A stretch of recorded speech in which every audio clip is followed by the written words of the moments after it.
So I gotta share something that's been on my mind since the weekend, right? I've been ruminating over this and ruminating over it, and here it goes. And I hope this does two things.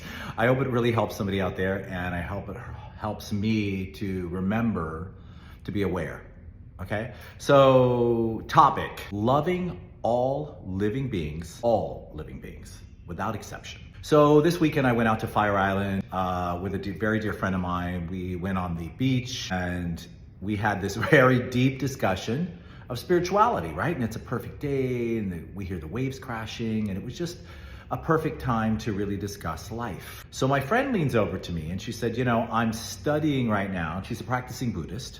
I'll say that. So and she's like, I'm studying right now, loving all living beings. And I get it in my head, like I'm intellectualizing it. She goes, but I'm not feeling it. So, I thought about it and we're speaking and I said, hey, what about this? There's a Buddhist teaching out there or from the Buddhist perspective, right? That we have all been loving mothers at some point in time, right?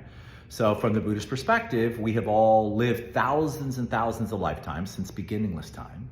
And we have been each other's mother, father, sister, brother, cousin, friend, pet, etc. And since we have been a loving mother to each other, and we've had a tender moment, hopefully, experience during that time. So, I say to her, I said, you've had a great relationship with your mother. Do you recall a loving moment that you can draw on? So he said, yeah, of course. There was a time where I was laying next to my mom and she was caressing me and I just felt loved and safe. And I said, great. I said, can you feel that? Can you access that memory and feel it? And she was able to, with a little time, to sit there with me and feel it.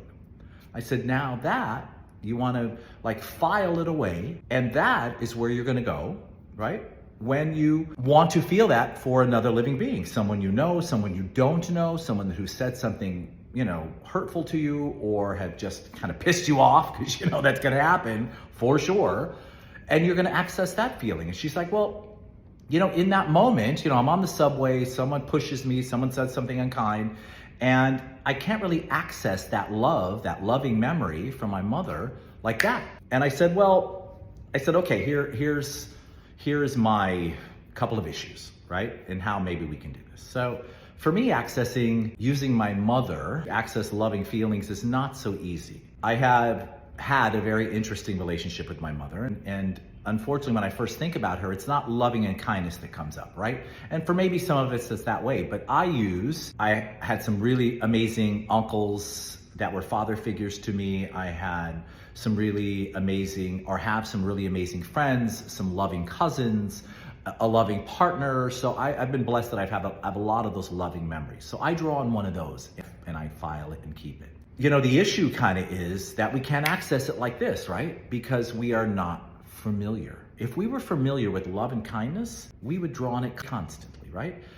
But we're more familiar, unfortunately, with anger, unkind thoughts, anxiety, fear, frustration, jealousy, etc., right? The list goes on. So I tell my friend, I said, hey, let's do a little James-ism 101 and think of fashion. Think of a closet. So you have your closet, right? You go to your closet, you open your closet, and usually, if you're like me, the first things you have in your closet are the ones that you access all the time, right? Maybe it's your workout gear, it's your everyday office gear, it's your Sunday afternoon vibe in the weekend, and then you have your better garments or things that you don't use as often in the back of the closet. So let's say that those are all feelings, right? We have anger, jealousy, fear, anxiety, all of that is sitting in the front of our closet usually. It's easy to get to because we're familiar with those feelings.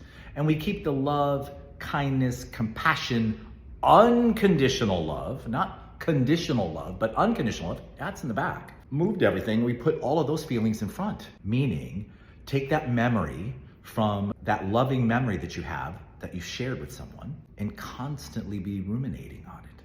That's something we should think about daily, all the time. We're on a walk and we have this, think about it, on your way to the office, on your way out of the office, before you see the kids. When you're with self, constantly bring that feeling up and sit in it. Not just think about it, sit in it, feel it. Take a breath and feel it.